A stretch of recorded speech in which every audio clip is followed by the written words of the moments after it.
número 7.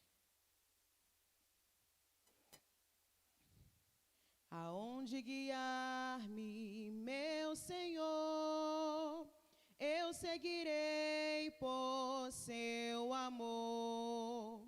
É a sua mão que me conduz, por me ferida sobre a cruz. Guia-me sempre, meu Senhor, guia meus passos, Salvador. Tu me compraste sobre a cruz, rege-me em tudo, meu Jesus. Acho prazer em te seguir, descanso e paz me faz sentir. Doce é a mim o teu querer, gozo me traz te obedecer. Guia-me sempre, meu Senhor, guia meus passos, Salvador. Tu me compraste sobre a cruz, rege-me em tudo, meu Jesus.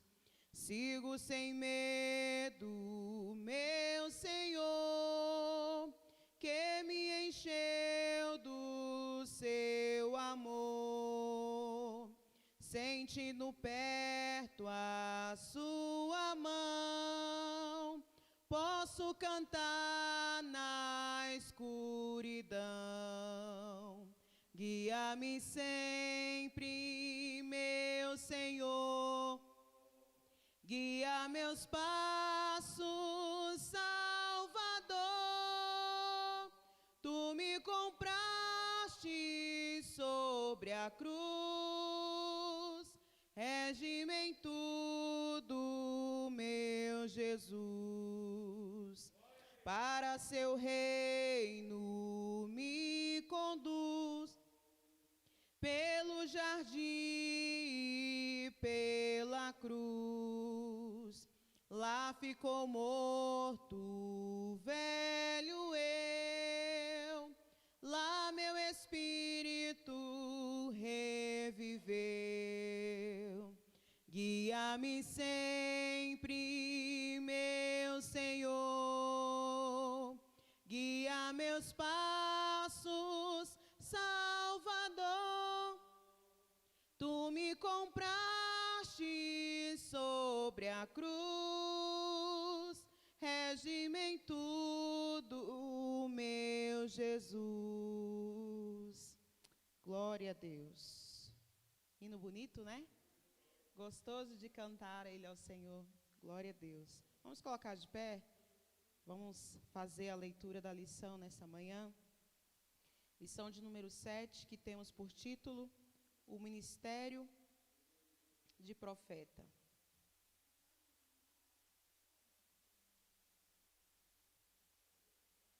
Amém? Texto áureo diz assim: E a uns pôs Deus na igreja, primeiramente apóstolos, e em segundo lugar profetas, e em terceiro doutores, depois milagres, depois dons de curar, socorro, governos, variedade de línguas. 1 Coríntios 12, 28. Verdade prática. O ministério de profeta é fundamental para a Igreja de Cristo nos dias atuais. A leitura bíblica em classe se encontra no livro de 1 Coríntios, no capítulo 12, do versículo 27 ao 29, e também no livro de Efésios, do capítulo 4, do versículo 11 ao 13. Nos diz assim, 1 Coríntios 12, 27. Ora, vós sois o corpo de Cristo e seus membros em particular. E a uns pôs Deus na igreja, primeiramente apóstolos, e em segundo lugar profetas, e em terceiro doutores, depois milagres, depois dons de curar, socorros, governos, variedade de línguas. Porventura, são todos apóstolos? São todos profetas? São todos doutores? São todos operadores de milagres? Efésios 4, a partir do verso 11. E ele mesmo deu uns para apóstolos, e outros para profetas, e outros para evangelistas, e outros para pastores e doutores, querendo o aperfeiçoamento dos santos para a obra do ministério, para a edificação do corpo de Cristo, até que todos cheguemos à unidade da fé e ao conhecimento do Filho de Deus, a varão perfeito, à medida da estatura completa de Cristo. Senhor Deus e Pai, mais uma vez em oração em Tua presença, Deus vivo, nós queremos, Senhor, mais uma vez clamar e pedir a Ti, Senhor, que a terra ela possa estar preparada para que a semente ela seja lançada. Pai, no nome de Jesus Cristo, Senhor, que possamos a cada dia crescer no conhecimento e na graça. No nome de Jesus, Senhor, se faça presente no nosso meio e se manifeste conforme o Teu querer, conforme a Tua vontade. É no nome de Jesus que nós oramos e Te agradecemos. Amém. Irmão Francisco, com a oportunidade.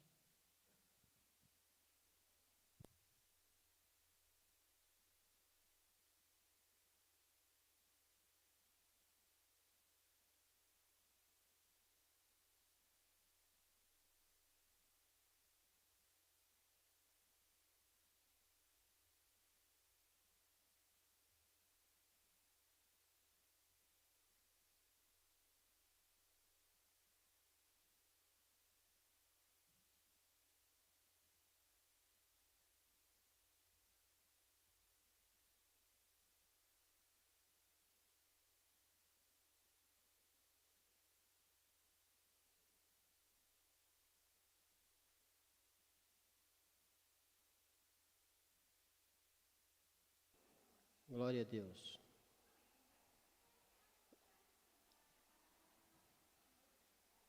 Ministério de profeta é o assunto de hoje, né? É o assunto de hoje. E vamos ver o que dá para sair. Vamos ver o que dá para sair. O que acontece é que esse é um assunto que vem sendo discutido há séculos, né? Vem sendo explicado há séculos a respeito da importância do ministério profético, ou dos ministérios, ou dos dons espirituais, né? E sempre que a gente se reúne para falar a respeito, se for aberto o assunto, a discussão para todos, cada um de nós temos a nossa contribuição a dar, né? Então, que nós possamos, nesta manhã, viajar um pouco, né? Viajar um pouco nesse pensamento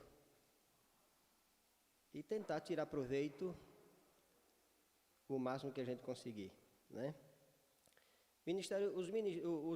Os dons espirituais, os dons ministeriais são importantes na nossa vida e sempre foi importante. Eles não existiram apenas a partir de Jesus ou do nascimento de Jesus, do ministério terreno de Jesus.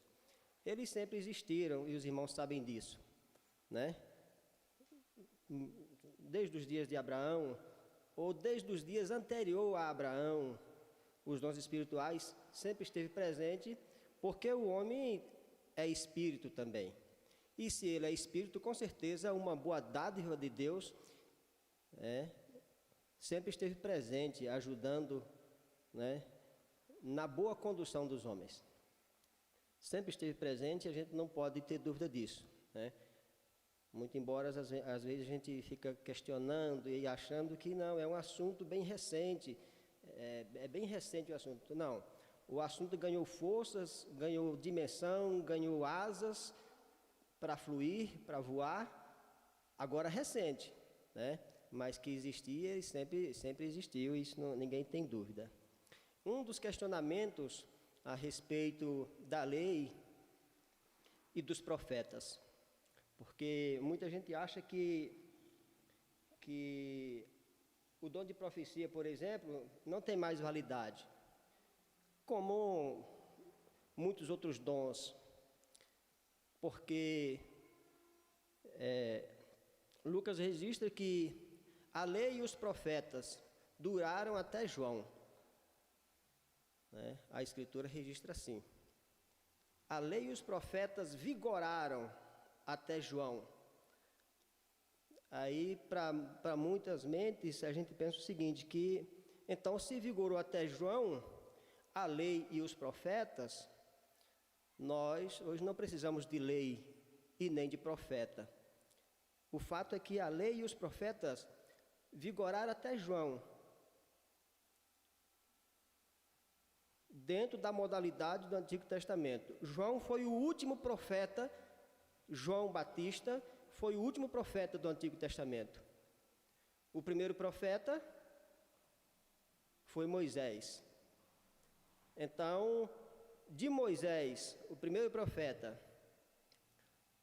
a gente vai pegar de Moisés para ficar mais fácil o raciocínio, não precisa voltar lá em Abraão.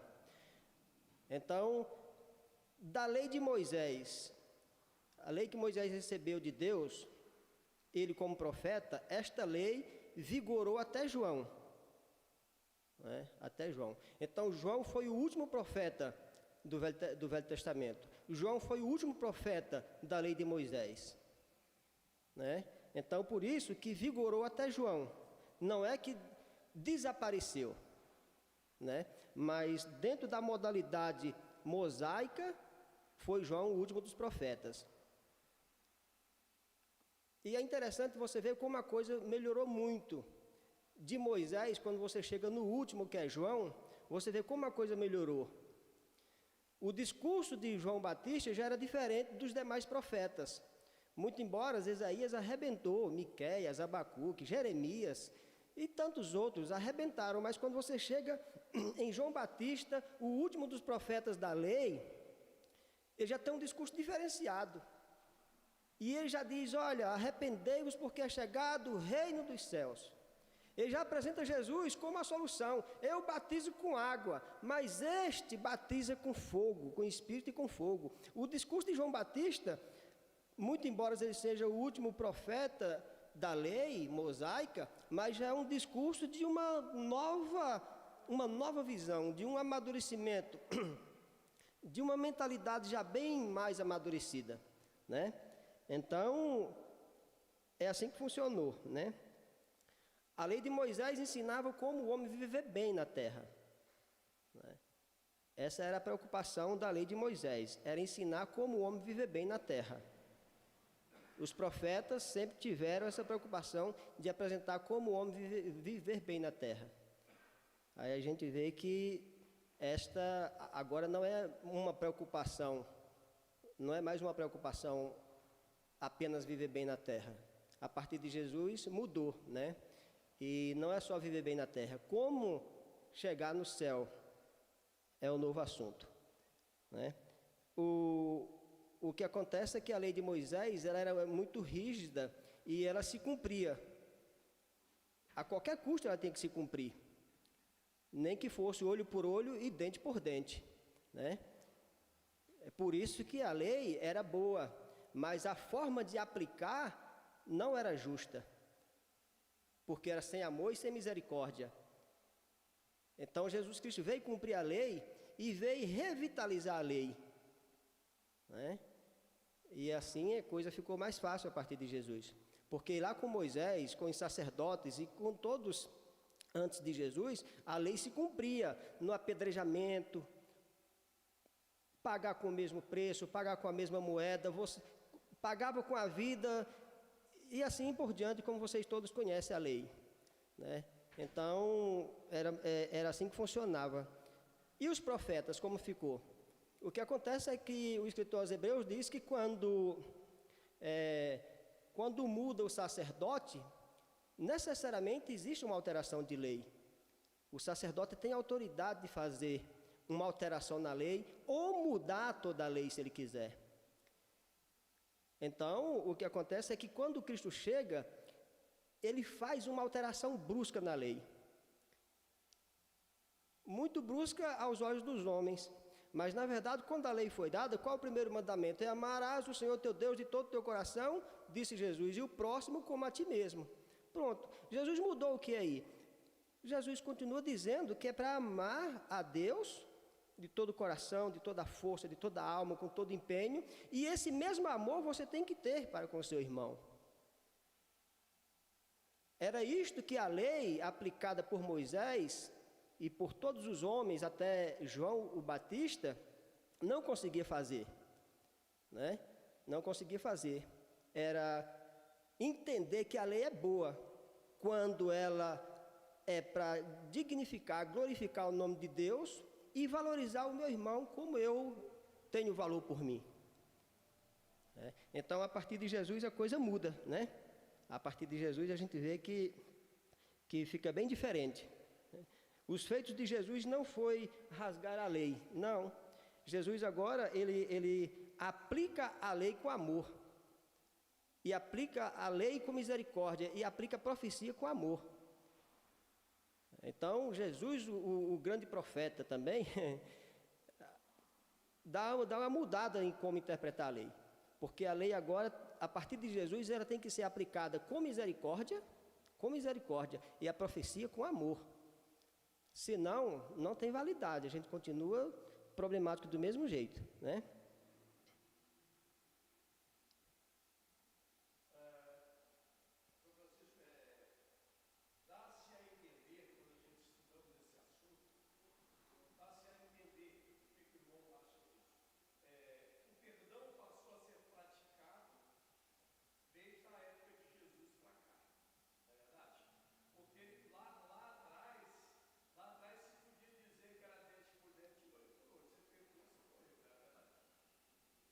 Sim, sim.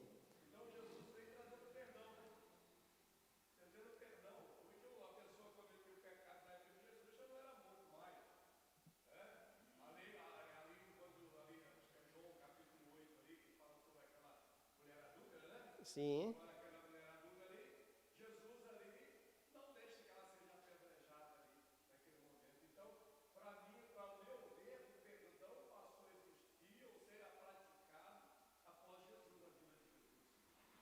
Sim, com certeza.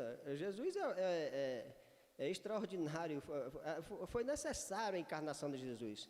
Porque os homens, por mais que tivesse toda essa explicação dos profetas, e muitos deles que falaram a respeito de misericórdia, e muitos que falaram, mas não tinha uma outra forma. O que o homem sabia fazer era aplicar uma justiça humana, que o apóstolo Paulo diz que é trapo, é imundícia. A nossa justiça é imundícia, é trapo de imundícia, né? Então, o homem, por mais que a lei ensinasse, porque quando a lei fala lá, quando lá nos mandamentos de Moisés, quando ele recebe os 10 mandamentos, que você vê lá, não matarás, por exemplo, não matar é o seguinte, não matar ou não assassinar é o seguinte, é você matar a mim e eu não revidar. Mas a recíproca não consegue ser verdadeira porque é o seguinte, quando matava, o que se fazia? Se aplicava a lei, então a mesma pena de morte para o outro sujeito. É interessante quando o escritor aos Hebreus diz que o sangue de Abel clama por justiça. É porque o sangue de Abel, ele não é o sangue de Jesus. O sangue de Abel clama por vingança. Pode ter certeza disso. O negócio é que a gente gosta de dar uma refrescada nos assuntos e a gente, às vezes... Mas o sangue de Abel é igual ao meu, ele clama por vingança. Mesmo sendo morto injustamente como foi, mas ele não clama por justiça. Ou ele não produz, o sangue de Abel não produz uma justiça como o sangue de Jesus que nos justificou, né? O sangue de Abel clama por vingança.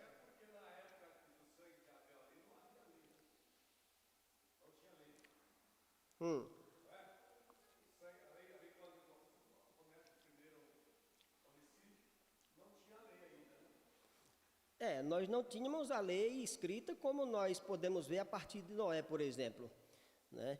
Não tinha ainda uma lei escrita, mesmo que, como diz Paulo, em tábuas ou em pedras, não tinha. Mas já existia uma lei moral, uma lei consciencial que já estava rondando o espírito humano permanentemente. Aliás, eu acho até que nos dias de Abel, nos dias de Adão, nos dias de Caim, eu acho até que a lei era bem mais explícita e bem mais reveladora que a lei de Moisés. Porque o rapaz que ia lá, o homem, o Deus que descia para conversar e para instruir o Adão, era o próprio Criador. Com o pecado isso foi rompido, mas as instruções ficaram. Em Moisés foi necessário escrever isso em tábuas de pedra, porque o coração humano não estava apto a receber isso. Então, como o pastor falou, não existia uma lei escrita, mas já existia uma lei espiritual que no sopro divino foi dada aos homens, e este sabia muito bem, até porque quando o Caim se predispôs a matar Abel, ele tinha consciência em si que estava cometendo um ato ruim contra o outro. Então, a única forma de eu prejudicá-lo é matando. Então, pois bem, agora a lei e os profetas andam juntos na atualidade. Mas agora a lei e os profetas andam baseados na justiça, na bondade, na misericórdia e no amor de Cristo. É bom demais isso. Para nós que somos e que gostamos muito da lei e da aplicabilidade da lei nos moldes de Moisés, nós ficamos indignados com isso. De vez em quando eu gosto de conversar com algumas pessoas e eu recebo muita gente lá em casa para conversar. E eu queria que vocês fossem lá em casa para a gente conversar, que a gente conversa de tudo, sabe? A gente conversa de tudo, a gente faz uma salada assim, numa mistura e 4 horas é pouco para a gente conversar. Mas de vez em quando a gente está conversando e vai dialogando, você vê que tem pessoas que, puxa vida, eu não consigo entender assim. Eu acho que o sujeito ainda tem que pagar dos modos e não consegue entender que a graça agora sempre foi isto. Que o amor de Deus sempre foi manifestado aos homens, que a salvação é para todos os homens. A gente não consegue entender, até porque... puxa vida, eu que sou tão bonzinho, eu que sou tão justinho, eu que sou tão organizadozinho, eu que deixo de fazer um bocado de coisa que os caras fazem, e quando termina a graça é para eles também, eu não consigo viver isso. Já é uma ruindade, é uma perversidade minha, quando eu jacto em pensar que sou melhor que você, e que eu tenho que ter um lugar melhor, e que a salvação vai ser para mim apenas, e para meia dúzia de cara que faz igual eu faço. E eu fico me justificando, e eu não consigo me justificar porque somente pelo amor, pela graça e pela misericórdia de Jesus é que nós chegaremos lá. Todos nós, desde o primeiro dos homens até o último que por aqui chegar. É pela graça e misericórdia, por mérito nunca.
Sim. Não é o que Deus quer. Não é o que Deus busca do cristão, não é o que Deus busca do homem, do ser humano. Não é, com certeza. Com certeza. Com certeza não é. Temos que aplicar e viver a misericórdia. O que acontece é que agora nós podemos profetizar. O dom de profecia, o ministério profético é muito necessário nos nossos dias. A partir de Jesus, as bem-aventuranças passam a ter sentido, passa a ter um valor enorme, coisa que na velha aliança não fazia sentido nenhum. você ser injustiçado e graças a Deus por isso, não fazia sentido nenhum, mas a partir de Jesus, a partir do amor, da misericórdia, as bem-aventuranças passa a ter um significado enorme, um valor enorme para nós. E agora nós podemos sim exercer o ministério profético, entendendo as bem-aventuranças, entendendo a misericórdia, e agora anunciando um rei, um Cristo encarnado, morto e ressuscitado. E ficou muito mais fácil agora para nós, né? Ficou muito mais fácil e o tempo vai passando e a revelação vai aumentando, né? Vai aumentando porque, graças a Deus, que a revelação vai aumentando na mente humana, né? Nós lemos um texto aqui de Coríntios, o capítulo 12, versículo 27, que a pergunta de Paulo é o seguinte, ora, não é a pergunta, é o versículo 27, ele diz assim, ora, vós sois o corpo de Cristo e seus membros em particular. É interessante que a gente entenda isso aqui, que nós somos o corpo de Cristo e nós individualmente, cada um de nós aqui formamos um corpo, cada um de nós aqui somos um membro do corpo.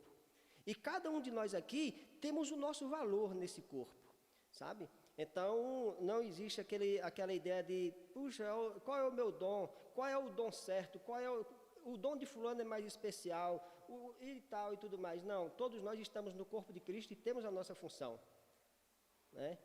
Todos nós estamos no corpo de Cristo e temos a nossa função definida por Deus. E já é bem definido por Deus, entendeu? Então, não podemos imaginar que estamos no corpo e de vez em quando a gente diz assim, mas eu não sei o que eu sou, eu não sei o que eu faço, eu acho que não tenho um dom, eu acho que eu não tenho talento e tudo mais. Não, nós estamos no corpo e temos o nosso trabalho definido no corpo de Cristo, já está definido. Isso foi nos atribuído por Deus. Olha, versículo 28, a uns pôs Deus na igreja primeiramente apóstolos, depois profetas, depois doutores, depois milagres, depois curas, socorro, governo, variedade de línguas. É muito bom quando a gente vê isso aqui, primeiramente apóstolo. Ora, isso é uma linguagem que o apóstolo Paulo usa, ele não está enfatizando que o apóstolo seja melhor que o profeta seja melhor do que o doutor seja melhor do que o milagreiro. Não, não existe. Não existe essa ideia de que o apóstolo é mais importante que o profeta. Não existe essa ideia de que o doutor é mais importante do que o que opera milagres. Nós estamos todos juntos. Nós todos temos o mesmo valor no corpo de Cristo, sabe? Até porque o dom, qualquer sujeito que tenha um dom e que ele busque para si a gana, a jactância de querer ser mais importante do que o outro, esse dom já está morto, já está falido. A partir do momento que eu me acho superior a você, ou você se acha superior a mim, pela posição que você tem dentro da membresia, ou pelo talento do dom que você recebeu de Deus, a partir do momento que eu começo a me achar superior aos demais, o meu dom já morreu, não tem validade nenhuma. Qual é o dom mais importante? Não tem um dom mais importante. Não é o de apóstolo, não é o de profeta, não. De repente, veja bem, de repente, um nutricionista, no meio de uma comunidade desnutrida, pode ter certeza que ele tem mais valor do que um doutor. Um psicólogo, no meio de uma comunidade doente, onde precisa da sua ajuda, ele tem mais valor do que um apóstolo, no seu dom, na sua área, no seu trabalho.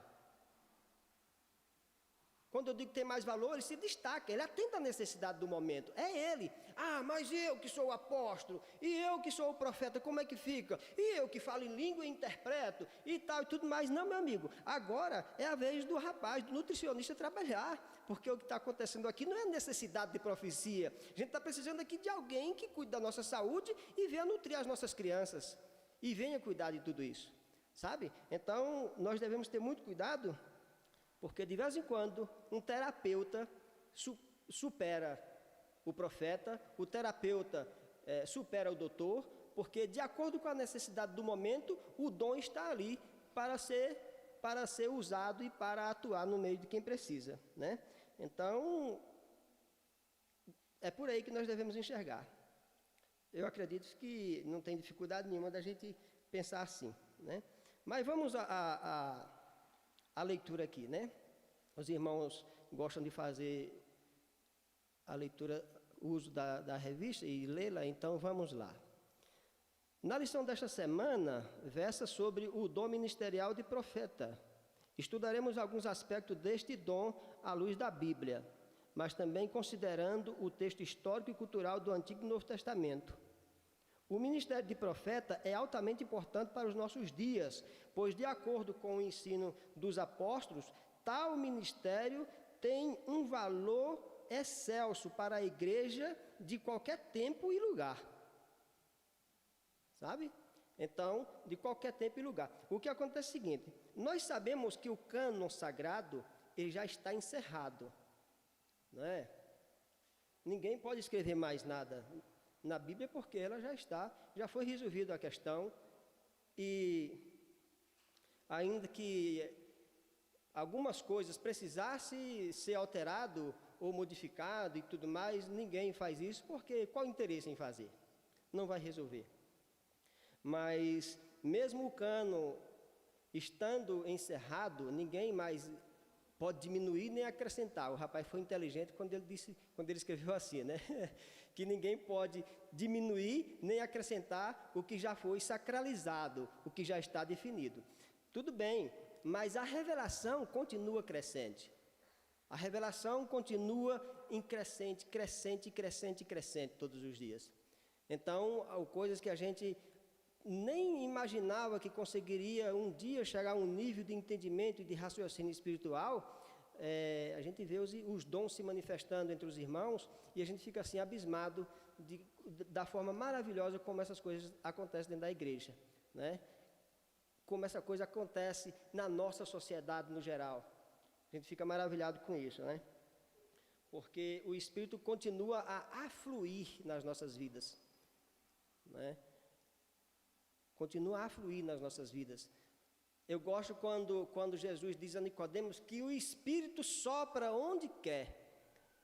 Muito embora, às vezes, a gente fica preso a uma literatura, a gente fica preso a um raciocínio antigo, a gente fica preso a uma cultura, mas Jesus diz a Nicodemos: Nicodemos, o Espírito sopra onde quer. Onde Ele quer, Ele sopra. E quando Ele sopra dando revelação, visão, profecia e discernimento. Em ambientes que a gente às vezes nem imagina que podia acontecer, mas acontece porque o Espírito é fluido. E uma das grandes insatisfações do ser humano é não conseguir dominar esse Espírito, né? Uma das grandes insatisfações da religião é não conseguir domar o Espírito. E o Espírito sopra onde quer. E todos vocês têm testemunhos extraordinários de pessoas crentes e descrentes, de crentes que receberam revelação e de pessoas descrentes que receberam também visões e revelações e até chegar ao ponto de ter um conhecimento mais profundo com Deus e se decidir em aceitar, em servir e continuar seguindo os passos de Jesus. Isso é muito interessante. Ou você acha que apenas um homem com a sua vocação, com o seu dom, com a sua oratória, consegue chegar no coração ou na mente de um homem que não conhece Jesus e ele introduzir pela força da oratória apenas, introduzir na mente daquele sujeito que as verdades espirituais? Não consegue. Se essa mente não estiver fluida, recebendo um sopro da divindade para receber o que está sendo aplicado, é perdido a nossa profecia, sabe? Então, é interessante a gente ver isso, porque Deus consegue fazer muito mais do que pensamos, pedimos e pensamos. É interessante quando o apóstolo Paulo escreve isso em Efésios, né? Porque o Senhor opera muito mais, Ele é grandioso, infinitamente bom, para fazer muito mais do que pedimos e pensamos. Olha só, o tanto que a gente pensa e raciocina e pensa, e o apóstolo Paulo disse que Deus faz muito mais do que pedimos ou pensamos, né? É interessante a gente ver. E o ministério profético tem que entender isto. Nós falamos aqui numa outra lição a respeito do dom de revelação, que a revelação se dá por meio de sabedoria, conhecimento e discernimento, né? Sabedoria, conhecimento e discernimento. O profeta, ele tem que ter isto, né? Ele tem que ter sabedoria, conhecimento e discernimento. Porque aí ele consegue profetizar de forma segura, ele consegue profetizar de acordo com os padrões do Senhor, né? De acordo com a exigência que o Senhor faz de nós. O profeta do Antigo Testamento era uma pessoa incumbida para falar em nome de Deus. O Altíssimo fazia dele seu porta-voz, um embaixador que representava os interesses do reino de Deus na terra. O profeta é a boca de Deus, sabe? O profeta é a boca de Deus. Quando o Senhor chama Isaías, primeiro, quando chama Moisés, Moisés diz: eu não sei nem falar. É porque ele sabia da necessidade. Ele é a boca de Deus, ele já era um cara de lábios pesados, de boca pesada, não conseguia. O Senhor disse: tudo bem, Arão vai com você. Quando Isaías tem aquela visão fantástica e vê Deus no alto e sublime trono e tudo mais, quando do chamado de Isaías, uma das coisas que Isaías diz é o seguinte: eu sou um homem de boca impura e habito no meio de um povo impuro também. Como que eu vou falar? Como que eu vou ser a boca? Como é que eu vou ser um profeta com boca impura? E o Senhor vai e toca com a brasa, o anjo toca na boca do rapaz, queimando a impureza da sua boca, dos seus lábios, de forma que ele tinha que ser necessariamente a boca de Deus. O profeta é a boca de Deus, né? O profeta é a boca de Deus. Ele fala o que Deus manda. Ele fala o que Deus manda. Nós devemos ter muito cuidado, porque o profeta é a boca de Deus e fala o que Deus manda. E nós devemos ter muito cuidado, porque de vez em quando, baseado nesse raciocínio, a gente fala um bocado de coisa achando que Deus mandou também. Isso é muito sério, esse problema aqui, sabe? De vez em quando a gente fala um bocado de asneiras e diz: porque eu sou profeta de Deus. Não, o profeta é a boca de Deus para falar o que de fato Deus mandou. Não é para sair falando qualquer besteira e dizendo porque eu sou profeta. Não existe isso. Isso não existia nos dias do profeta do Antigo Testamento e não pode existir nos profetas atuais. Porque aí a gente começa a dizer besteira e toda besteira que a gente atribui a Deus. Eu já falei aqui um dia desses a respeito disso. Quando eu falo uma besteira ou quando não dá certo, foi a vontade de Deus. E tal. Quando dá certo, eu não digo que foi vontade de Deus, foi mérito meu, né? Então o profeta tem que ter cuidado com o que diz, né? Porque em ele sendo a boca de Deus, ele tem uma responsabilidade muito grande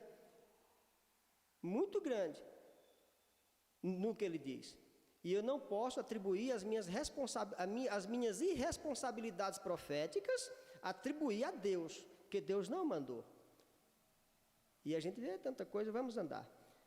E é muito sério isso, a gente tem visto esse negócio crescendo muito, muito, muito. O ofício profético, né?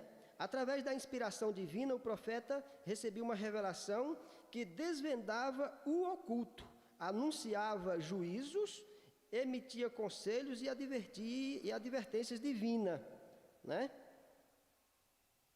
E advertências divinas. Essa era a função do profeta. Ele emitia juízos, aconselhava, predizia algumas coisas, mas com responsabilidade, sabe? Com responsabilidade. A revelação é de Deus. Você imagina como é complexo você receber uma revelação de Deus e depois você repassar na íntegra tudo aquilo que você recebeu. Os profetas tiveram muita dificuldade, pode ter certeza disso. Porque eles recebiam uma revelação. Eu gosto quando o apóstolo Paulo diz: olha, são coisas indizíveis, são coisas impensáveis. Eu não consigo descrever para vocês.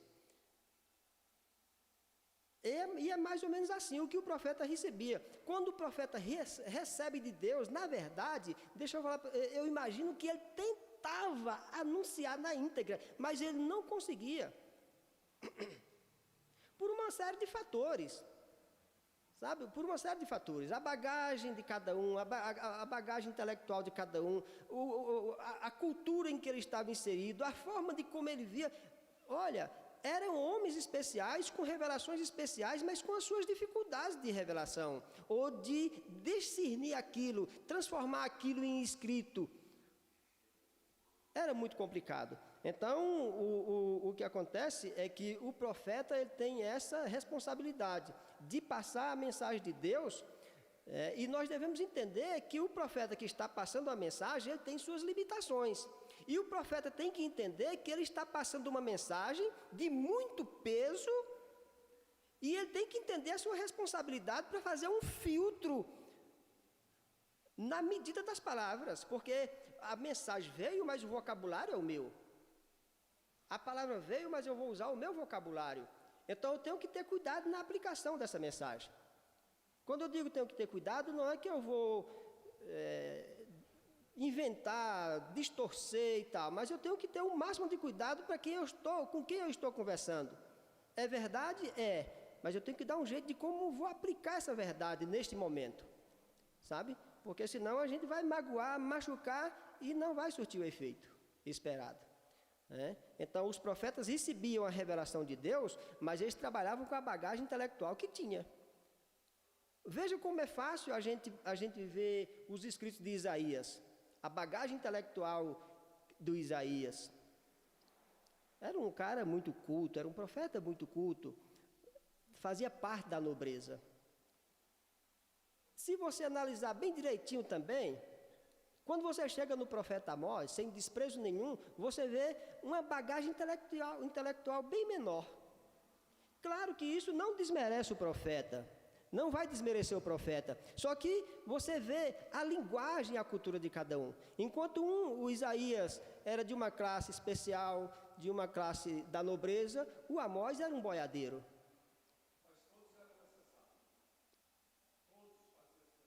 Sim, necessário se fazia, todos foram necessários.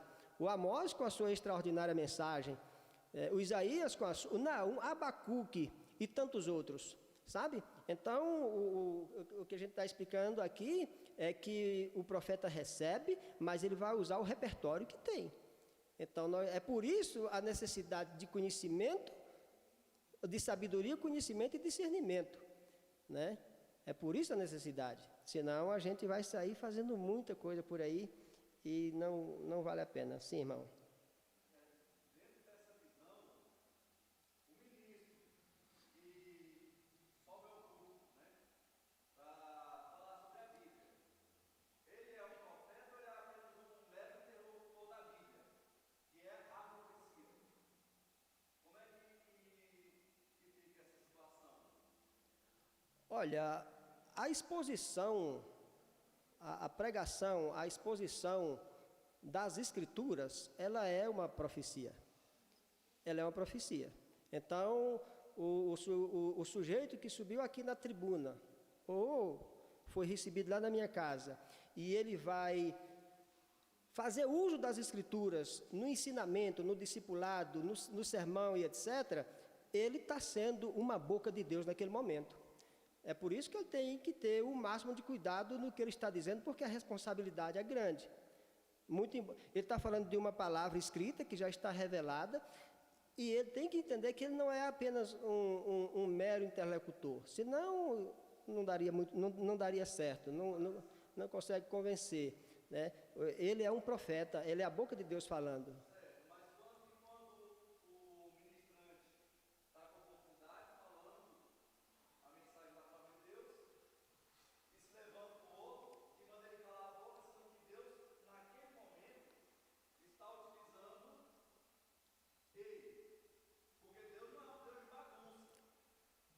Sim. Esse profeta que se levantou, ele deve aguardar a ministração acabar para poder entregar aquela mensagem, ou ele deve interromper o outro profeta e dizer que a profecia dele é maior porque ele está sendo a boca de Deus, sendo que aquele outro profeta é menosprezado. Como é que fica essa situação? O apóstolo Paulo trata disso em Coríntios, 12 e 14. O 13 ele arrebenta falando do amor. O que acontece é o seguinte. Deixa eu ver se eu entendi e se eu vou conseguir dizer alguma coisa a respeito. Eu já tive em determinado lugar em que alguém estava pregando, fazendo uso, ensinando, falando da palavra de Deus, honesto, legalzinho, todo certinho, e o profeta levantou da tribuna, veio até aqui e falou: saia daqui que você não é digno de pregar esta palavra. Eu não era o pastor da igreja, porque se eu fosse o pastor da igreja eu dizia: você volta e ele prega, porque agora está fazendo uso das escrituras, ele está fazendo uso da escritura e está explicando a escritura. Ou então você me diga quem é digno de pregar e traga para cá. Porque qual sujeito que tem dignidade para pregar a palavra de Deus, se ele não receber pela graça de Deus? Nenhum de nós aqui temos dignidade de fazer uso das escrituras, de ensinar a escritura, se o Espírito não estiver conosco. Beleza, então eu fiquei chateado porque eu não pude resolver aquilo. E o rapaz ficou sem graça e houve um alvoroço na igreja, e houve um tumulto, e o culto foi uma baderna. Terminou em nada, sabe? E aí, eu já tive a oportunidade também de ver uma pessoa aqui pregando, fazendo uso da palavra, um profeta levantar aí para falar alguma coisa, e ele, em plena concordância, calou por 5, 10 minutos, o profeta profetizou, e aí ele continuou aplicando a mensagem. Tudo bem, eu acho que faz sentido essas coisas. Agora, qualquer um sair daí, levantar aqui e vir dizer para mim que eu não posso fazer uso das escrituras aqui porque eu não sou digno, vai perder a viagem. Vai perder a viagem porque eu não saio. Eu não saio. Porque se foi me atribuído a oportunidade, e se eu estou fazendo uso da Escritura, explicando a vocês, sem nenhuma distorção e sem nenhuma heresia, o profeta deu a viagem perdida.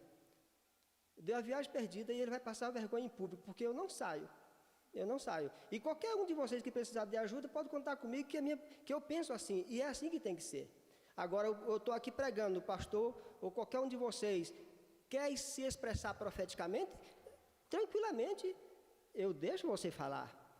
Se fizer sentido, eu continuo a mensagem sem dizer nada com você. Se não fizer sentido, eu digo: isso aí é muito básico. Isso aí não precisa você dizer isso, porque já está registrado em todas as apostilas da classe basilar lá do meu discipulado.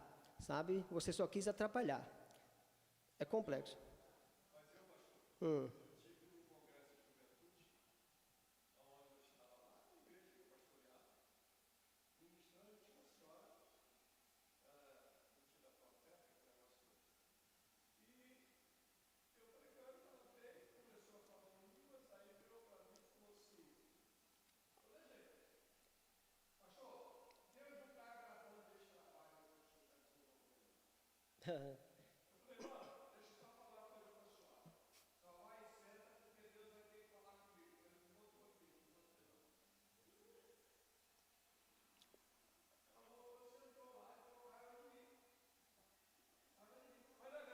Sim. Ele tira.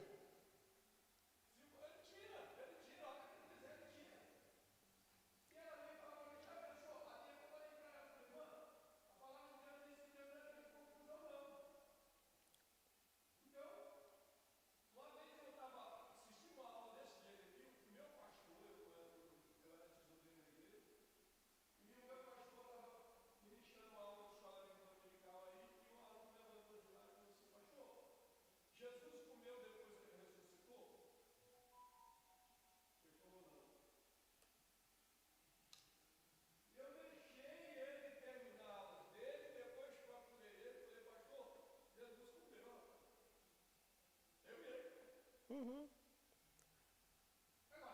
Por que eu ia criar uma confusão naquele momento? Ele voltou e retratou. Eu acredito que o pastor sabia, sim, que Jesus comeu. Porque tem pergunta que é tão desnecessária, né, que o cara diz: não, comeu não. Aí o cara vai dizer: comeu. Eu digo: então comeu. Pois é, né? Tem umas coisas que é muito desnecessário. Mas é assim que funciona. A igreja de Jesus, ela continua no caminho do aprendizado, né? E a gente vai melhorando cada dia. Olha, os símbolos e visões também eram formas de Deus falar através dos profetas no meio do povo. Símbolos e visões. Aliás, algumas vertentes do judaísmo acham que o autêntico profeta, o único profeta autêntico foi Moisés. Porque a Escritura diz que Deus falava com Moisés face a face. Todos os outros, Deus falou por visão, por sonho, revelação, por anjo e tal e tudo mais. Isso é questão do judaísmo, sabe? Então, o autêntico profeta foi Moisés, porque esse falou cara a cara com Deus. Os outros receberam visões, revelações, influência angelical e etc. e tudo mais e tal e tal. Mas o fato é que eles tinham visões e revelações, né? Visões e revelações. E assim acontecia a profecia. Agora, o que acontece é que, com a divisão do reino de Israel, o profeta passou a ser perseguido. Vocês têm a revista aí em mãos, né? Pois o profeta confrontava diretamente a prepotência da nobreza, a dissimulação dos sacerdotes e a injustiça social. Esta era a função dos profetas. E quando eles confrontavam toda esta parcialidade que estava existindo, aí eles passaram a ser duramente perseguidos. E aí o que acontece? A nobreza, os sacerdotes, os reis, passam a ter os seus próprios profetas. Vocês estão entendendo? Eles passam a ter os seus próprios profetas. Então, o fulano não serve mais para profetizar, porque profetiza contra o reino. Se ele profetiza contra o reino, tira ele. Aí começou perseguição a profeta, começou a matar profeta, porque dentro do palácio tinha um profeta que agradava ao rei e profetizava o que o rei queria. E aí, quem profetizava de forma honesta era perseguido e morto, né? Era perseguido e morto. E aí, vocês conhecem muito bem a história que todos morreram dessa forma, né? Ou muitos morreram dessa forma. Isso é muito complicado a gente ver isso, sabe? É muito complicado porque matavam os profetas. Simplesmente porque o rei não concordava, não queria daquele jeito, não achava daquele jeito, e o negócio foi, e de fato isso foi virando um negócio. Você vê aqui, nós temos aqui no subtópico 3, o profetismo. O profetismo, que de acordo com o dicionário teológico da CPAD, o profetismo foi um movimento que surgiu no período aproximadamente do século 8 a.C., tanto em Israel como em Judá. O objetivo desse movimento era restaurar o monoteísmo hebreu, combater a idolatria, denunciar a injustiça, proclamar o dia do Senhor, reavivar a esperança messiânica. Foi nesse tempo que os verdadeiros profetas em Israel foram cruelmente surrados, presos e mortos. Porque o profeta passou a ser uma profissão. O profetismo é a palavra derivada de profeta. É assim como pedra e pedreiro, né? Pedreiro é o sujeito que trabalha possivelmente com pedras, né? Qual é a sua profissão? Profeta, profetismo, né? E aí ficou complicado, porque o ofício ou a profissão de profeta cresceu. À medida que surgiam homens que diziam o que os reis queriam, à medida que começou a surgir profetas que se aliou aos sacerdotes para fazer e praticar crueldades e atrocidades, isso virou um grande negócio. Entendeu? Então, o profetismo não é uma profissão. Nós devemos entender assim. Ser profeta não é uma profissão, é uma vocação. O profeta é um escolhido e enviado por Deus. Profeta não é profissão, é vocação. Você imagina a quantidade de profissionais da profecia que nós temos aí hoje. Rapaz, está feia a situação. Muitos profissionais da profecia. É interessante que o profeta Amós, ele respondeu ao sacerdote Amazias, Vocês conhecem muito bem a discussão de Amazias com Amós. Aí Amós, o profeta, responde ao sacerdote Amazias: põe às claras essa exigência. Disse Amós: não sou profeta de profissão, nem filho de profeta por sucessão. Sou profeta, sou pastor de gado e cultivo sicômoros. E cultivo sicômoros. O Senhor me chamou quando eu tangia rebanho, e o Senhor disse: vai e profetiza para o povo de Israel. Quer dizer, Amós diz: eu não sou profeta por profissão, e nem sou profeta porque sou filho de profeta e herdei a profissão. Eu sou profeta porque o Senhor me chamou quando eu estava cuidando de gado, e disse: vai e profetiza. Aquilo é uma afronta para Amazias, ouvir isto, né? Então, nós temos profeta demais de profissão hoje, e isso é um problema muito sério, né? É um problema muito sério, porque a prática da profecia remunerada, ela não foi um assunto do passado. A prática da profecia remunerada continua sendo um assunto nos dias de hoje. Isso é muito ruim, isso é muito perverso, sabe?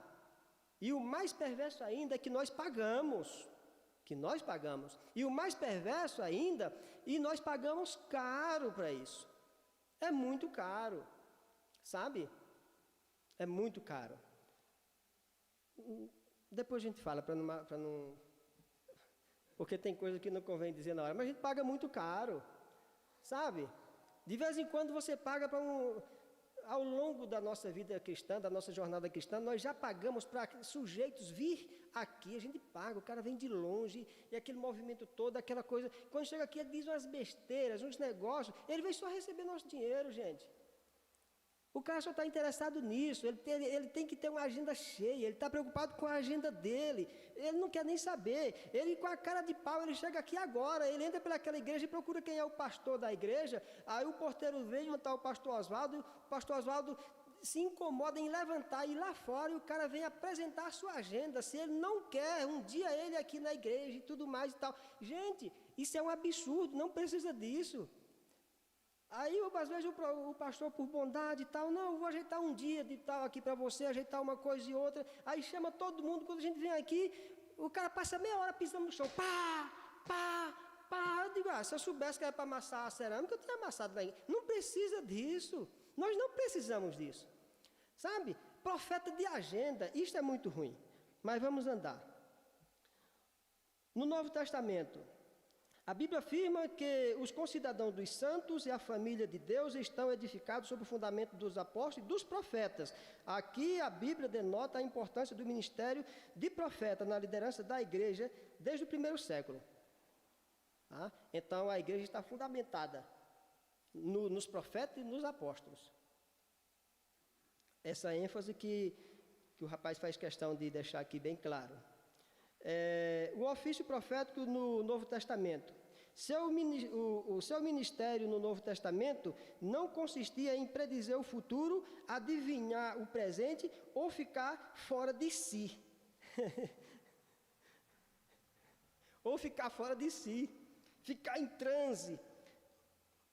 Intransigente. Fica chato. Já viu? O cara fica fora de si, não sabe? Quantos de nós aqui não já viu?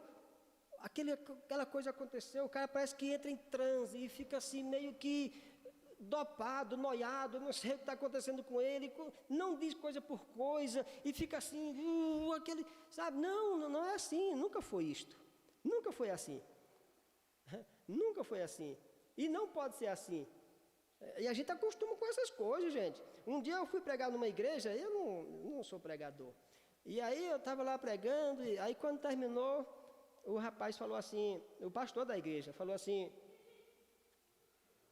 olha, a mensagem foi muito boa, mas esse aqui é um assunto para culto de ensino, nós vamos fazer de novo aqui. Esse aqui é um assunto para culto de ensino, vamos fazer de novo. E aí eu não conhecia lá o movimento como é que era, eles tiraram as cadeiras todas assim, essas cadeiras de plástico, de PVC, e começaram a mutuar em cima da outra, colocar nos cantos de parede assim. Aí a banda começou a tocar e as irmãs começaram a rodar todo mundo, e rodou, e balançava o cabelo assim, eu digo: misericórdia, vai morrer todo mundo. E Aí eu fiquei olhando assim, aí eu saí e fiquei do lado de fora da janela, bem assim, olhando o movimento, de misericórdia. E aí, quer dizer, não é complicado um negócio desse? E bateram cabeça, e bateram cabelo, e bateram, e tocaram, e bateram, e gritavam, e era e uns negócios diferentes. Eu digo, meu Deus do céu. Eu digo, eu vou embora, tchau, né? Mas isso é muito complicado, o cara fica fora de si. Quando termina, o que foi que você profetizou? Eu não sei, não sabe nada, eu todo perdido. Nós temos que ter muito cuidado com isso, e a gente gosta disso. Aliás, para nós pentecostais, com todo respeito aos pentecostais ortodoxos, a gente acha que o culto só foi pentecostal quando acontece essa besteira. Se você vier aqui pregar, ensinar a palavra, dar uma boa orientação, tirar dúvida e ser ajudado também pela... Não, isso não... Puxa vida, que culto frio, um negócio sem futuro e tal, né? De vez em quando a gente diz, não, levanta todo mundo que é para a gente fazer um bocado de grito aqui para ver se anima o ambiente. A necessidade disso é muito grande ainda no meio pentecostal. E eu digo, gente, mas vamos levantar. Lasca o grito, é o jeito de fazer o quê? Porque se isso faz bem para vocês, vamos gritar. Eu não consigo entender qual a necessidade. Mas vamos levantar todo mundo. Eu estou achando esse culto muito frio. Não, mas o meu termômetro, sou eu o termômetro da espiritualidade sua, que está aí sentado de olho fechado, recebendo ou não a mensagem. Não sou eu que tenho que ter esse termômetro, sabe? Nós pentecostais temos esse grande problema conosco, sabe? E a gente tem que ir melhorando porque, sinceramente, eu vejo aí a preocupação de alguns pastores de mais idade com relação ao pentecostalismo. Se a gente continuar nessa pegada, sinceramente falando, o pentecostalismo não suporta mais 50 anos, não. Não suporta mais 50 anos, sabe? Se a gente não amadurecer, o pentecostalismo não suporta mais 50 anos, dentro dos moldes que nós estamos operando. Isso é muito sério, porque o que acontece é que, à medida que todo mundo tem acesso às Escrituras e a melhores interpretações, e o Espírito Santo vai arejando, e pessoas vão ensinando a Bíblia, e a coisa vai acontecendo, tem uma série de coisas que é natural que a gente melhore. É obrigado, nós somos obrigados a melhorar, sabe? E aí eu vejo de vez em quando a preocupação dos pastores aí de 80 anos. Eu vi esses dias um pastor pregando em São Paulo, vi pela internet, ele estava ao vivo aqui de Sobradinho. Meu nome do pastor lá de Sobradinho? Não estou lembrado do nome, não era esse nome não. O fato é que ele estava preocupado exatamente com isso, né? A forma de como o pentecostalismo vai sobreviver, né? A forma de como nós estamos conduzindo a nossa missão. Isso é muito sério, né? Mas temos que melhorar muito, irmãos, sinceramente, porque o negócio não está fácil, né? Terminando aqui, vamos discernir o verdadeiro profeta do falso, é o tópico 3. Discernir o verdadeiro profeta do falso.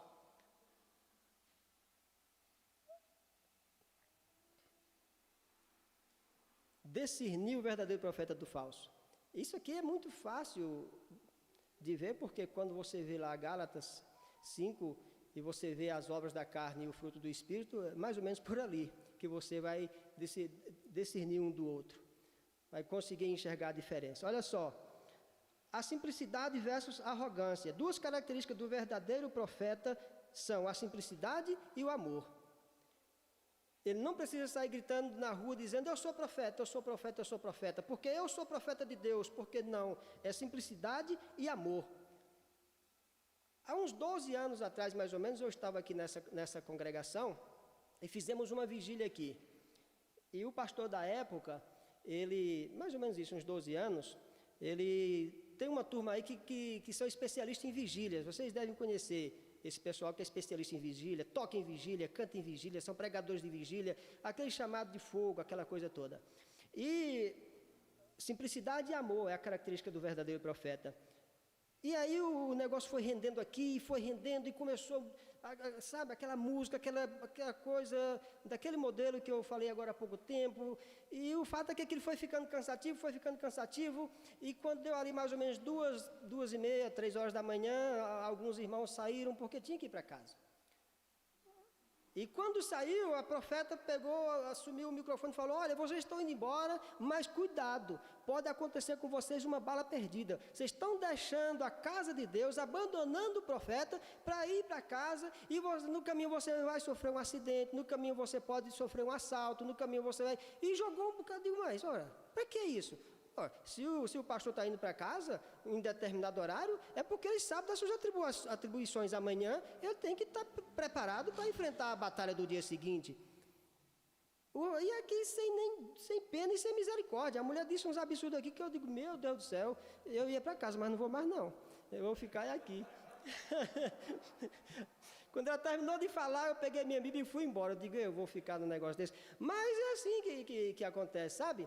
É muito complicado. Então, simplicidade e amor. O profeta de verdade coloca as pessoas em contato direto com Deus, não consigo mesmo. O profeta de verdade coloca as pessoas em contato direto com Deus e não consigo mesmo. Eu não tenho interesse nenhum em você ficar dependente de mim.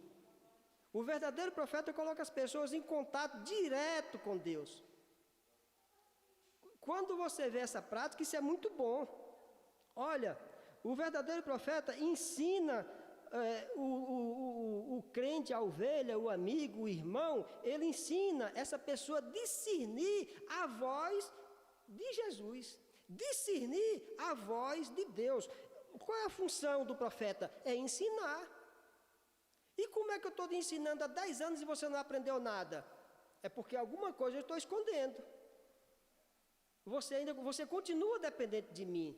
O verdadeiro profeta coloca o amigo, o irmão, o ouvinte em contato direto com Deus. Não pode haver esta dependência. Não pode haver essa dependência. Sabe? O verdadeiro profeta ensina o crente, o irmão, o amigo a discernir a voz de Deus. Sabe? Até chegar ao ponto da pessoa dizer assim: olha, profeta, eu não preciso mais de você, porque de fato você me ensinou. Eu já vou agora trabalhar com outros, eu já vou ensinar para outros. Hoje eu não preciso de você, não estou precisando de você agora. Então use o seu tempo para ajudar outros, porque eu também já estou instruído e vou te ajudar nessa missão. Nós vamos multiplicar esse ensinamento. Agora, o cara que não faz isso, ele não é profeta. Como é que eu vou querer você dependente de mim a vida toda? Dependente. Sabe? Eu nunca deixo você em contato direto com Deus e não ensino os caminhos para isso. Isso é muito ruim. Né? Isso é muito ruim. O falso profeta só pensa em si mesmo, diz aqui o escritor da revista aí, né? Só pensa em si mesmo, só pensa em seus status e benefício. Profetiza objetivando a autopromoção. Ele mente, ilude e engana, né? Então o falso profeta mente, ilude e engana. O falso profeta, ele é um guru mentiroso, disfarçado de anjo de Deus. E ele disfarça muito bem. Se possível for, se necessário for, ele faz descer até fogo do céu, sabe? Para enganar. Ele é um guru, ele é um mentiroso. Ele só pensa em si mesmo. E ele tem uma veste de anjo. Você olha assim, é a coisa mais perfeita que tem. Sabe? Então, o falso profeta, ele não quer você em sintonia com Deus. Direto, ele não ensina isso. Ele quer você em sintonia com Ele. Porque Ele quer te deixar dependente dEle. Sabe? Ele não quer perder isso. O falso profeta não suporta, né? O falso profeta não suporta questionamentos. Quem é você para questionar o homem de Deus? O falso profeta não suporta pessoas inteligentes. Não suporta pessoas que pensam, que raciocinam. O falso profeta não suporta esse povo. Enquanto que o verdadeiro profeta, ele gosta de pessoas inteligentes, porque quanto mais inteligente o cara seja, mais fácil fica dele receber, intelectivamente, receber o que está sendo pregado e ensinado. Né? O verdadeiro profeta gosta de pessoas inteligentes, gosta de pessoa que questiona, gosta de pessoa que tem dúvida, gosta de pessoa que discorda dele, inclusive, e vamos melhorar o raciocínio e vamos chegar a um acordo. Se não chegar, não tem problema, mas vamos continuar na andada, não tem problema. O verdadeiro profeta não tem problema com questionamento e com discórdia, ou com a discordância do que está sendo dito, com questionamentos calorosos, ele não tem problema com isso. O falso profeta não suporta pessoas inteligentes perto dele porque ele se acha ameaçado. Eu estou sendo questionado. Quem alguém acha que é? Porque eu sou e eu sou. Sabe? O falso profeta é terrível. O falso profeta não confia em ninguém, só ele faz, ele não delega. Ele não confia, só ele faz, até porque é o seguinte, o falso profeta ele não confia em ninguém, então ele tem medo do seu próximo, ele tem medo até do seu discípulo. Né? O seu discípulo, eu estou discipulando o cara, mas não confio, porque eu vivo numa desconfiança permanente.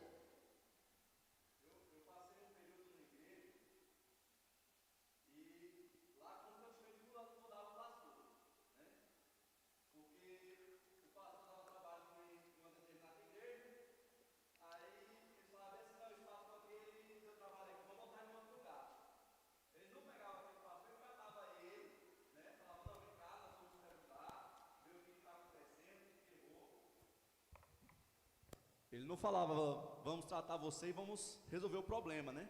Ele pegava aquele pastor do jeito que ele estava e lançava em outro lugar.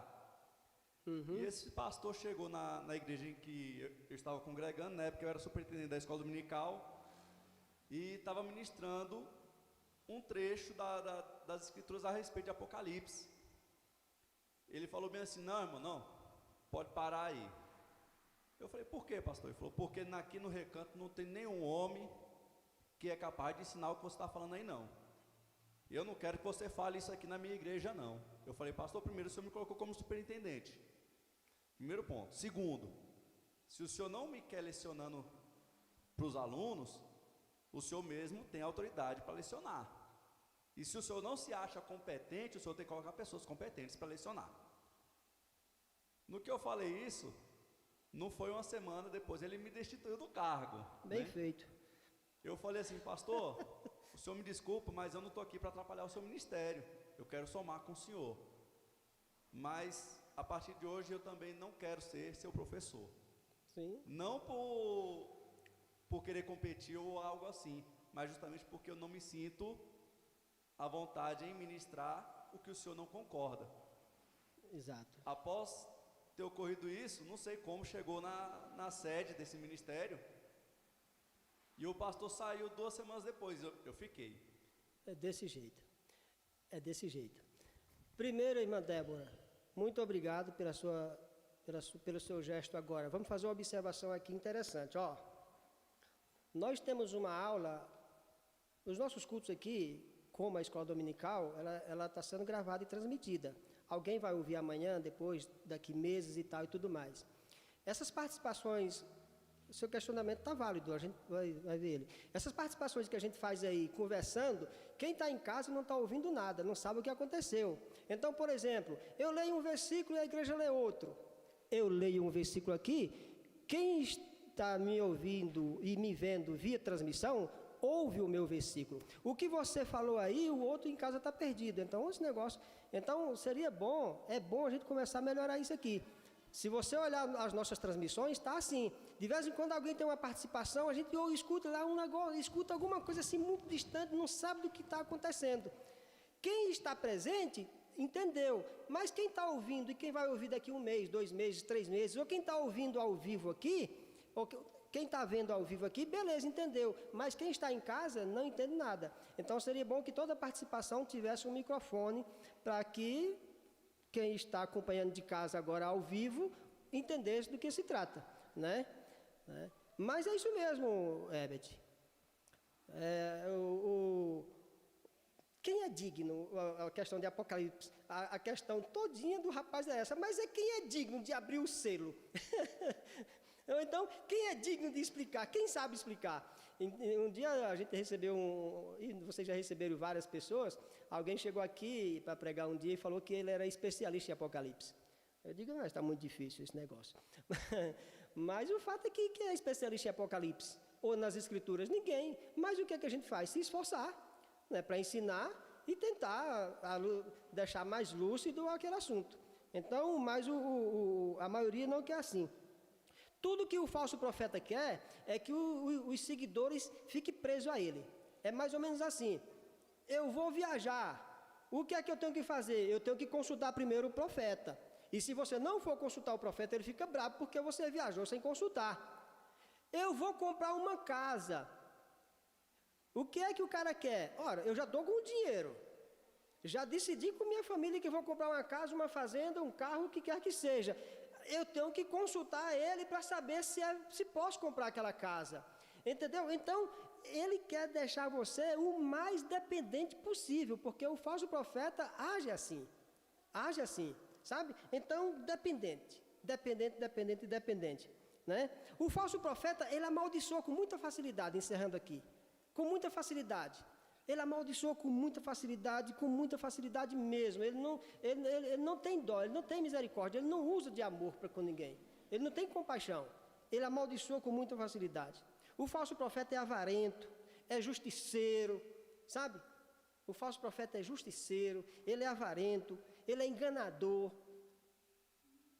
É muito fácil a gente perceber isso, né? É mentiroso, inventa. O falso profeta é danado, sabe? E como conhecer o falso profeta? Pelo fruto conhecereis, disse Jesus. Pelo fruto a gente conhece o falso profeta. Mas não vamos nos preocupar em andar atrás do fruto do falso profeta, não. Vamos nos preocupar em amadurecer o fruto do Espírito em nós. Porque à medida que o fruto do Espírito é amadurecido em mim e em você, fica bem mais fácil da gente saber quem é o falso e o verdadeiro profeta. Porque se eu ficar andando atrás de fruto de falso profeta, eu não vou achar fruto nele. Então, o que é que tem que acontecer? Deixa o fruto do Espírito amadurecer em mim. Que o falso profeta não vai me resistir. O falso profeta não vai resistir à igreja de Jesus que tem o fruto do Espírito amadurecido nela. Sabe? Porque falso profeta não tem fruto. Pelo fruto os conhecereis. São frutos ruins, né? Mas a igreja de Jesus Cristo é ensinada, a igreja de Jesus Cristo treinada, ela consegue muito bem, né, fazer uso correto de uma boa interpretação, de uma legítima interpretação, né? Pastor, só uma pergunta. Diante de toda a exposição do ensino de hoje, o que o senhor me diz das pessoas que correm atrás de profeta aí fora? É muito complexo. É de uma infantilidade absurda.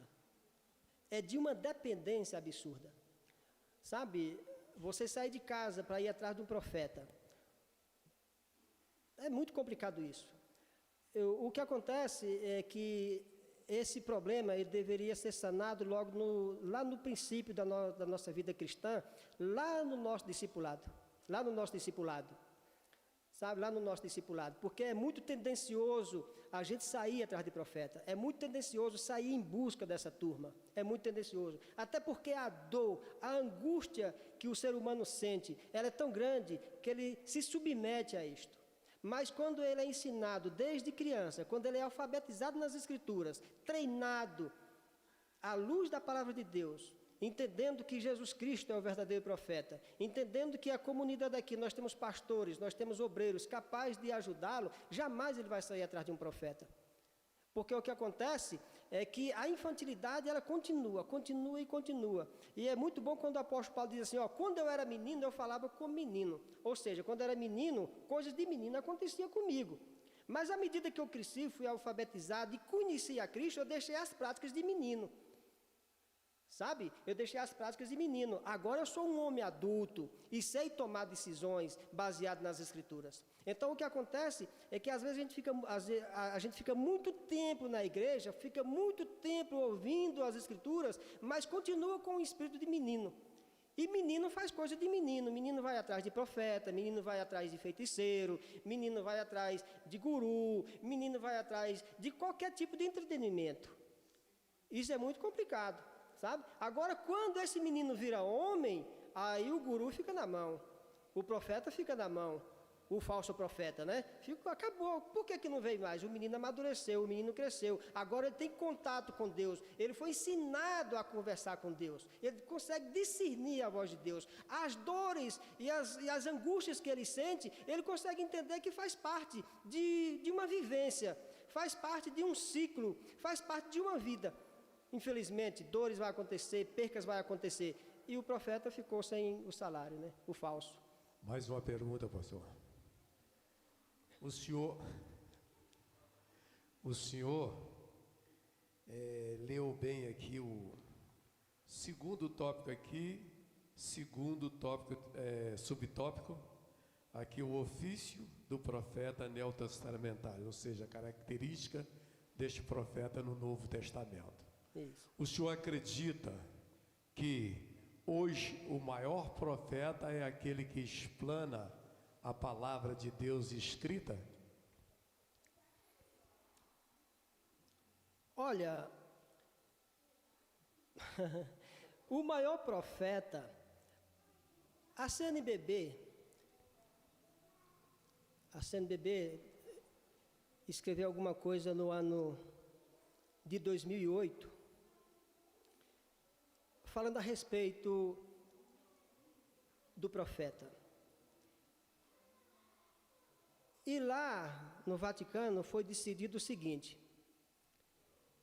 que o profeta, o verdadeiro profeta, é aquele que consegue explanar a palavra de Deus com sabedoria, com discernimento, com inteligência. Mas existe uma classe que os doutores chamam de leigos, que são os leigos. E essa classe que não teve a mesma oportunidade de ser doutor, como, por exemplo, digo eu agora, a minha mamãe, que é analfabeta, e é uma grande profeta. Ela não sabe fazer uso da Bíblia na literalidade, não sabe ler. Ela é analfabeta, não sabe ler. Mas tem o dom de ensinar, de exortar, de corrigir, de encorajar, que exortar é isso. Então, o verdadeiro profeta, eu gostei muito quando a CNBB assim decidiu, mas decidiu lá no Vaticano, não foi dentro do nosso ministério, dentro do nosso movimento cristão ou protestante. Mas olha, o que é que o rapaz quer? Que existam os doutores pregando e fazendo uma exposição adequada, majestosa das Escrituras. Isto é muito bom e continuará sendo útil. Agora, existe aquela pessoa que não tem habilidade em manusear as Escrituras, que é o chamado leigo, e esse leigo também profetiza. Como a sua avó profetizou para você, e você não sabia que aquilo era profecia, era um ensinamento. A gente achava que era apenas um ensinamento de família, algo empírico, que foi herdado de alguém e tudo mais, que foi de um grande valor, e hoje a gente diz assim, como meu avô me ensinou bem. Então, claro que a profecia, a boa profecia, no nosso entender, ela vai partir sempre das Escrituras. Mas você sempre vai encontrar um leigo profetizando. Você sempre vai encontrar aquele rapaz ou aquela senhorinha, a modo de falar, não é diminuindo ninguém. Você sempre vai encontrar aquela pessoa bem humilde que você diz, até o prumode, né?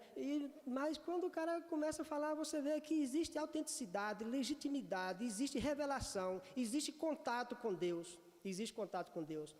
Né? Existe contato com Deus. Então é bom quando se faz uso das Escrituras, mas também não é bom desprezar o irmão que não teve a oportunidade de ser doutor e mestre nas Escrituras, porque ele também tem de Deus a revelação a nos passar.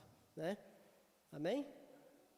Obrigado pela oportunidade e Deus abençoe vocês. Viu?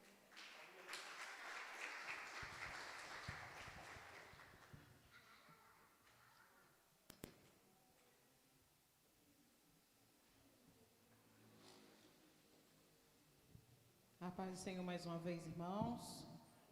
Amém? Vamos ao relatório. Relatório do 7º domingo, domingo 16 de maio de 2021. Escola Bíblica Dominical da Igreja Assembleia de Deus, ADET. Classe Cordeirinhos de Cristo.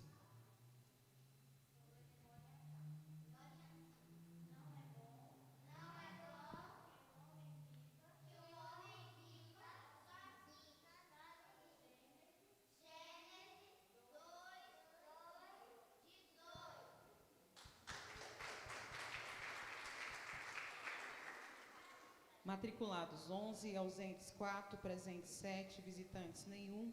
Total de assistência 7, Bíblias 4, revistas 5, oferta R$1. Nós tivemos 63% de presente na classe Cordeirinho de Cristo. Classe Amigos de Deus.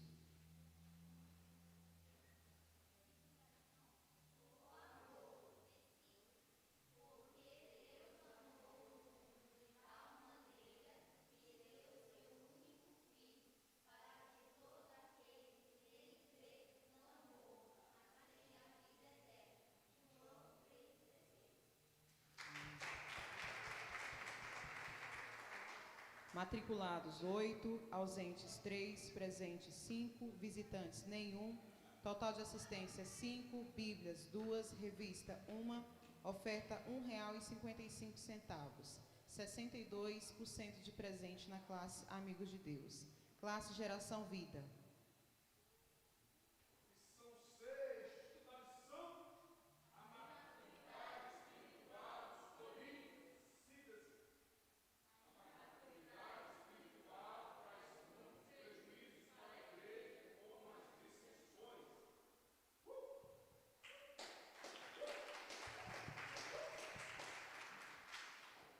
Matriculados 14, ausentes 5, presentes 9, visitantes 1, total de assistência 10, Bíblias 8, revista nenhuma, oferta R$4,50. Nós tivemos 64% de presentes na classe Geração Vida.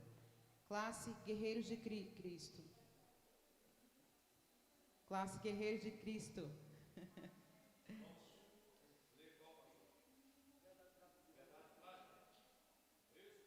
Verdade e prática, classe Guerreiro de Cristo.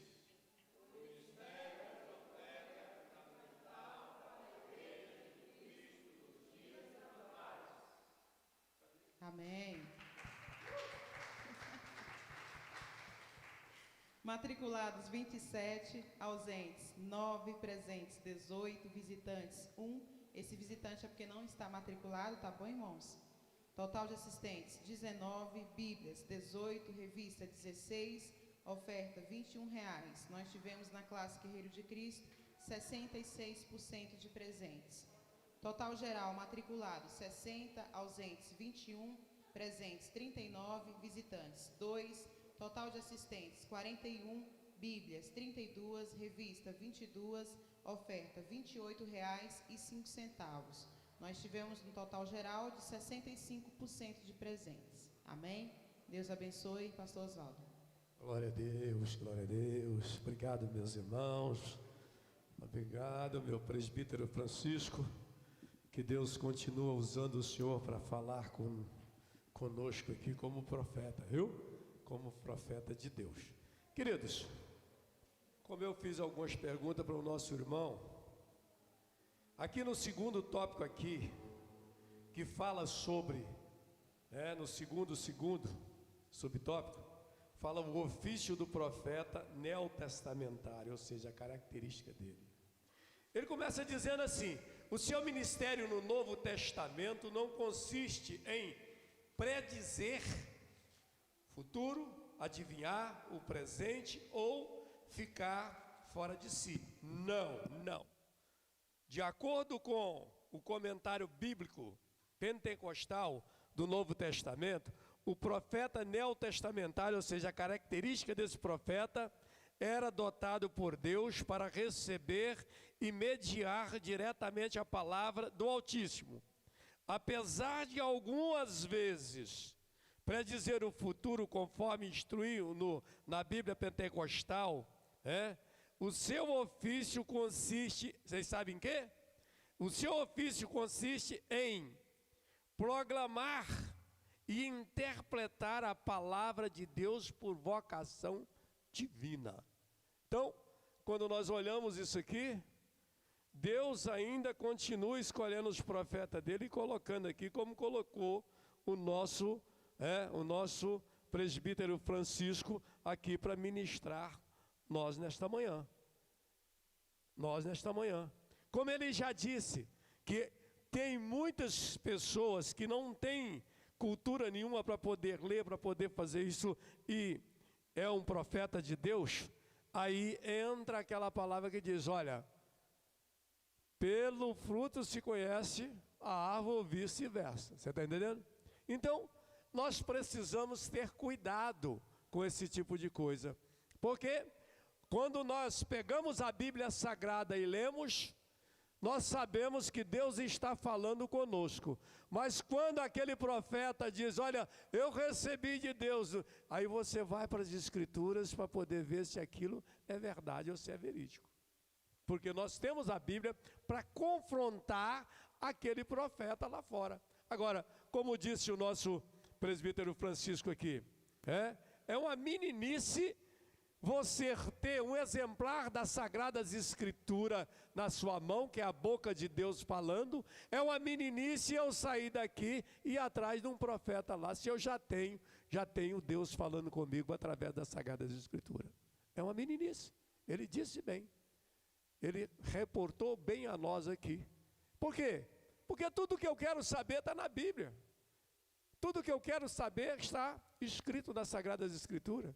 Você quer ser salvo? Está escrito ali. Você quer ter vitória? Está escrito ali.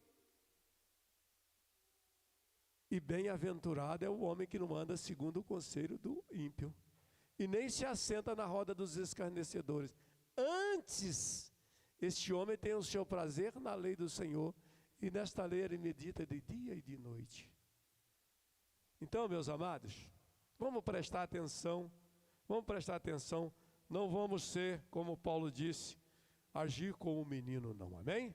Glórias a Deus. Queridos, logo mais à noite, nós teremos culto às 18 horas. Queremos contar com todos vocês, queremos contar com a sua divulgação da palavra de Deus aí fora, convidar alguém para estar conosco, Ontem, graças a Deus, nós estivemos ali na chácara magistral ali, onde foi batizados 5 jovens desta igreja, até eu senti no coração ali ontem de convidar um jovem para estar trazendo uma palavra para nós aqui hoje, porque eu quero verdadeiramente honrar essa juventude que tem trabalhado, essa juventude que tem verdadeiramente levado 5 pessoas nessa pandemia a descer no tanque batismal, ou seja, naquela piscina ali ontem. Então, eu convidei esse jovem, ele vai estar conosco aqui hoje, trazendo uma palavra para nós, porque eles levaram 5 pessoas ali ser batizado ontem ali. E eu louvo a Deus por isso, eu louvo a Deus. Então vamos continuar trabalhando, porque nós parece o presbítero Francisco, que nós esquecemos que a nossa meta aqui é levar pessoas ao tanque batismal. A nossa meta aqui é levar a pessoa a aceitar Jesus como nosso Salvador. E parece que nós temos esquecido. E a nossa juventude ontem esteve ali alegremente. Nós tivemos um grupo bom de pessoas ali ontem, ali levando 5 jovens ali. E interessante que às vezes a gente pensa assim, o jovem é mais difícil de você levar ele para ser batismo, porque o mundo aí fora oferece tanta coisa para a juventude, né? Para velho igual eu não tem muita coisa não, né? Mas para a juventude tem tanta coisa aí fora, e eles conseguiram levar esses 5 jovens ali, e eu louvo a Deus por isso, tá? Eu louvo a Deus. Então, vocês estejam conosco logo mais à noite, para que a gente possa estar apoiando a nossa juventude cada vez mais. Traga um convidado, traga uma pessoa para estar conosco aqui, porque, como eu já disse, a meta da igreja aqui é levar pessoas que não conhecem a Cristo a aceitar Jesus e a se batizar nas águas. Amém? Glória a Deus. Vamos colocar de pé. O almoço está ali, se não estiver pronto, você aguarda um instantinho, pega seu almoço, leva para casa, não deixa a pessoa fazer comida, a sua esposa fazer comida hoje. Eu vou levar, estou achando que vou levar para o almoço e para a janta. Eu vou poupar a mulher lá, esses dois a fazer dela, né? Glórias a Deus. Soberano Pai que estás nos céus, em nome do teu Filho amado Jesus, eu agradeço, Senhor amado, a oportunidade que tive, Senhor, de ouvir o teu servo explanar a palavra de Deus. Eterno Deus que estás nos céus, em nome de Jesus, abençoa o nosso culto à noite, abençoa, meu Deus e meu Pai, as nossas visitas, que com certeza teremos. Pai eterno, Pai querido, abençoa as visitas que vêm aqui, Senhor, que elas possam ser tocadas pela tua mensagem, que elas possam ser tocadas pelos louvores, Pai, ela possa ser tocada pelas participações. Pai eterno, Pai querido, faça desta igreja, meu Deus e meu Pai, um hospital para as almas que estão sofrendo aí fora. Meu Deus, separa homens e mulheres aqui, Senhor amado, cada vez mais compromissado com a tua obra, porque nós precisamos levar pessoas a batizar, nós precisamos, Senhor amado, falar da tua grandeza, do teu amor. É isso que eu te peço em nome de Jesus, que o amor de Deus e a paz de nosso Senhor e Salvador Jesus Cristo, a consolação do Espírito Santo de Deus, possa reinar no lar e no coração deste teu povo, e todos digam: quem disse amém, cumprimenta seu irmão com a paz do Senhor, convida ele para estar conosco logo mais à noite, amém?